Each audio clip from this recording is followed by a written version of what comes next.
kasih pemirsa, Anda masih bersama kami dalam Kominfo Newsroom. Pemirsa, usai memberikan sambutan dalam acara BPKP, pemerintah memutuskan akan mengganti status pandemi menjadi endemi. Perubahan status rencana akan diumumkan pada pekan ini dan dalam sepekan pemerintah akan mematangkan persiapan status endemi.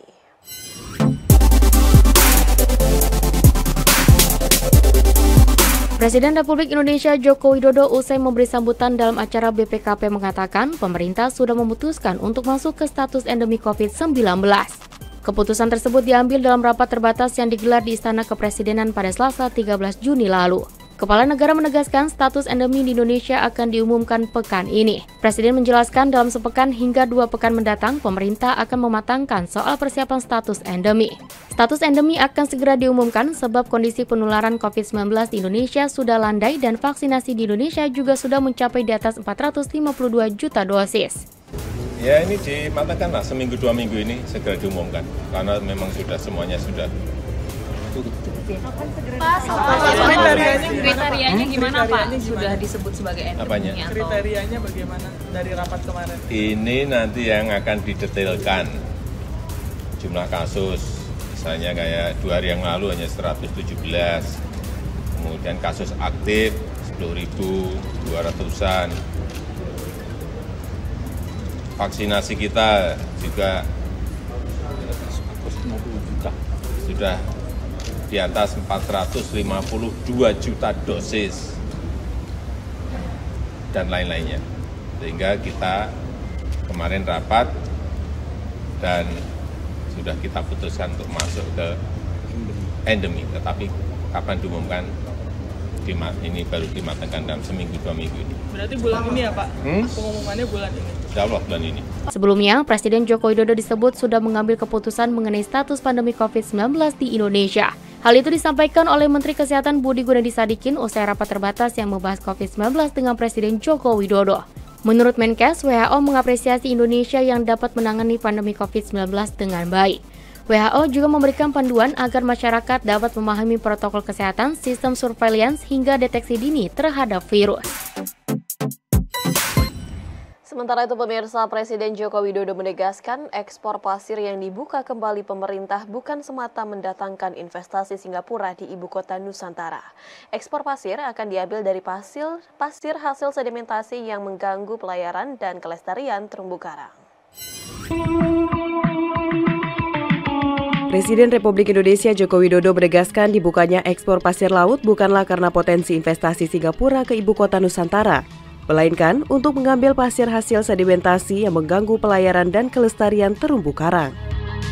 Hal tersebut diperkuat dengan Peraturan Pemerintah Nomor 26 Tahun 2023 tentang pengelolaan hasil sedimentasi di laut yang telah diundangkan langsung oleh Presiden Joko Widodo pada 15 Mei 2023 lalu.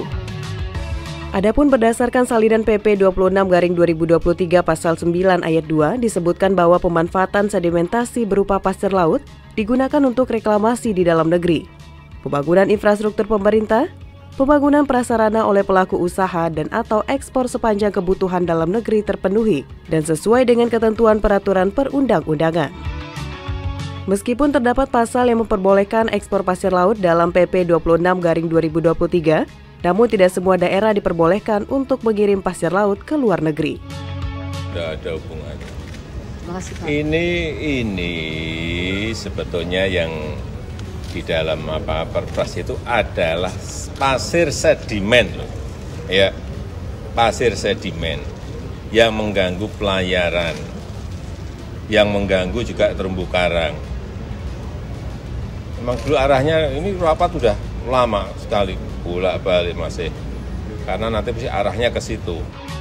Pada kesempatan yang lain dalam rapat kerja bersama Komisi 4 DPR RI, Menteri Kelautan dan Perikanan Sakti Wahyu Trenggono mengungkapkan pentingnya kolaborasi para pemangku kepentingan dalam pelaksanaan tata kelola hasil sedimentasi di laut, terutama terkait pengawasan yang perlu dijaga secara ketat dalam mengambil pasir hasil sedimentasi tersebut. Terus terang, PP ini tidak akan bisa apa-apa. PP ini tidak akan bisa dijalankan kalau tidak ada peraturan turunan teknisnya. Nah, peraturan turunan teknisnya inilah nanti saya harapkan di FGD itu juga ada masukan. Seperti apa cara pengawasannya dan sebagainya. Bahkan di PP disebutkan Harus ada petugas pengawas pemantau di dalam kapal itu. Dalam rapat Koordinasi Nasional Pengawasan Intern tahun 2023 atas rekomendasi BPKP, Presiden Republik Indonesia meminta agar pimpinan kementerian lembaga daerah untuk lebih meningkatkan pengawasan intern untuk peningkatan produktivitas ekonomi.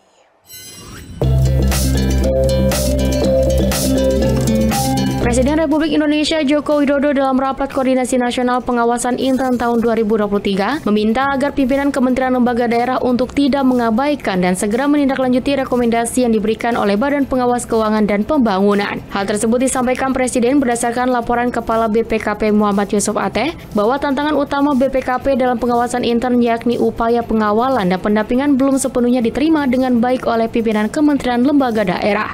Terdapat penolakan atau penghalangan upaya pengawalan yang berdampak pada tidak optimalnya pencegahan permasalahan. Kepala BPKP juga menyampaikan saat ini banyak terdapat APBN dan APBD yang berpotensi tidak optimal. Oleh karena itu, Presiden menginstruksikan BPKP mengawal hal tersebut sebagai upaya peningkatan produktivitas ekonomi. Presiden menegaskan untuk menuju Indonesia Emas 2045 tidaklah mudah, diperlukan peran pengawasan dengan berorientasi pada hasil bukanlah kepada proses. Dengan kata lain, perkuatan pengawasan internal jangan hanya menjadi aksesoris dan jangan ada data yang ditutupi. Sebab itu sekali lagi, perkuatan pengawasan internal jangan sampai hanya menjadi aksesoris. Dan juga nggak usahlah ada data yang ditutup-tutupi. Ya, kalau memang ini salah, tunjukkan kesalahan, cara memperbaikannya seperti apa. Dan juga saya minta kepada seluruh daerah, jangan mengabaikan rekomendasi-rekomendasi yang diberikan oleh BPKP. Dalam peresmian Suci Hospital di Pantai Indah Kapuk, Presiden berharap bisa mengurangi uang untuk berobat ke luar negeri. Presiden mengatakan dalam 1 tahun hampir 1 juta warga negara Indonesia berobat ke luar negeri. Dengan jumlah tersebut mengakibatkan negara kehilangan devisa hingga 170 triliun rupiah.